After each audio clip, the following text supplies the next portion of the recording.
নমস্কার। কবি দেবেশ ঠাকুরের কবিতা জ্যোতির্ময়।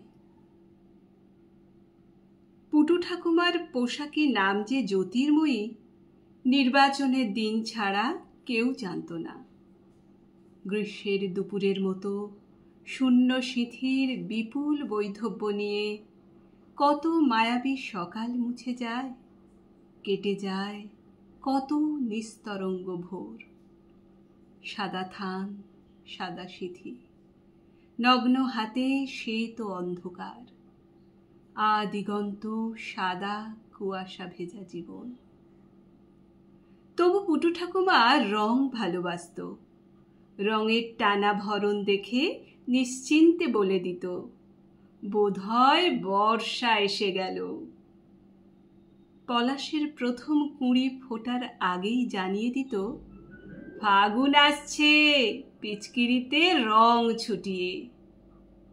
এমনই মনোরম একজোড়া চোখ ঠাকুমার। ওপাড়া থেকে নন্দু এসে বসত ঠাকুমার দাওয়ায়।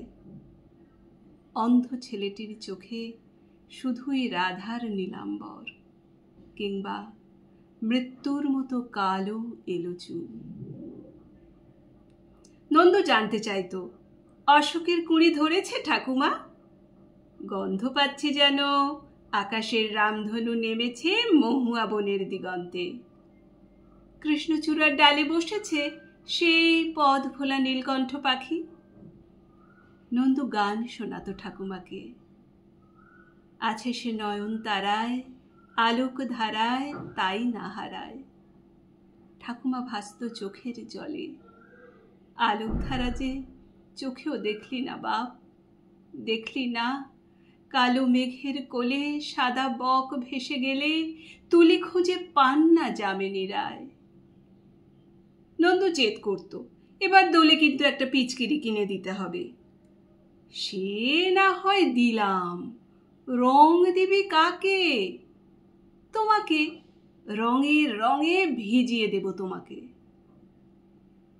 দোলের পিচকিরি কিনতে গিয়ে ঠাকুমা চোখ দুটো দান করে এলো, যেন তার মরণের পর এই চোখের রং দেখে নন্দু।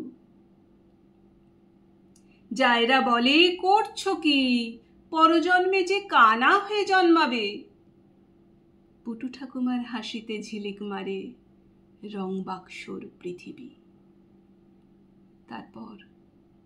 তারপর অনেকগুলো দিনের পর নন্দু পুটু ঠাকুমার চোখে আকাশ জুড়ে রামধনুর খেলা দেখে, আর পড়ন্ত বিকেলের নিকেল করা মোমবাতি রং।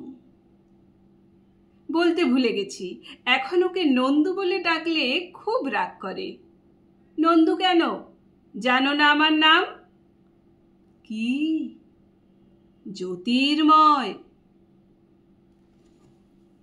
ধন্যবাদ।